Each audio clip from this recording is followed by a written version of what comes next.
Yemen থেকে দখলকৃত ফিলিস্তিনি ভূখণ্ডের দিকে ছোড়া একটি ক্ষেপণাস্ত্রে মুহূর্তেই আটকে উঠেছে ইসরায়েল।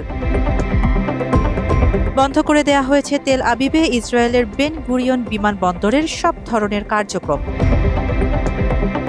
রোববার আরব ও ইসরায়েলি গণমাধ্যমগুলোর বরাত দিয়ে বার্তা সংস্থা মেহের জানিয়েছে এমন তথ্য।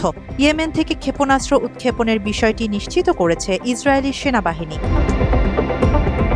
ক্ষেপণাস্ত্র হামলার পর বিভিন্ন এলাকায় সতর্কতা সাইরেন বেজে ওঠে। ইসরায়েলি চ্যানেল 12 জানিয়েছে ক্ষেপণাস্ত্র হামলার পর বিমান চলাচল স্থগিত করা হয়েছে এবং বেন গুরিয়ন বিমানবন্দরের আকাশসীমা সাময়িকভাবে বন্ধ করে দেওয়া হয়েছে। এদিকে ইসরায়েলি প্রতিরক্ষা বাহিনীর দাবি, ইয়েমেনের হুতি বিদ্রোহীদের নিক্ষেপ করা একটি ক্ষেপণাস্ত্র তারা সফলভাবে ভূপাতিত করেছে।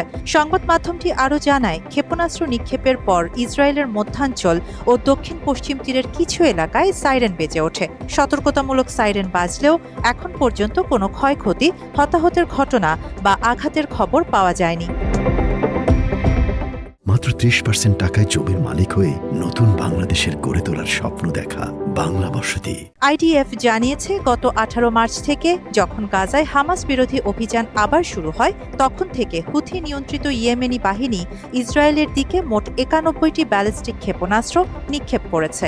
একই সময়ে অন্তত 41টি ড্রোন ইসরায়েলের দিকে পাঠানো হয়েছে। চলতি বছরের জানুয়ারিতে হামাস ইসরায়েলের মধ্যে হওয়া যুদ্ধবিরতির আগে ইয়েমেনিরা ইসরায়েলের দিকে 40টিরও বেশি ব্যালিস্টিক ক্ষেপণাস্ত্র এবং 100টিরও বেশি ড্রোন ও ক্রুজ ক্ষেপণাস্ত্র নিক্ষেপ করেছিল।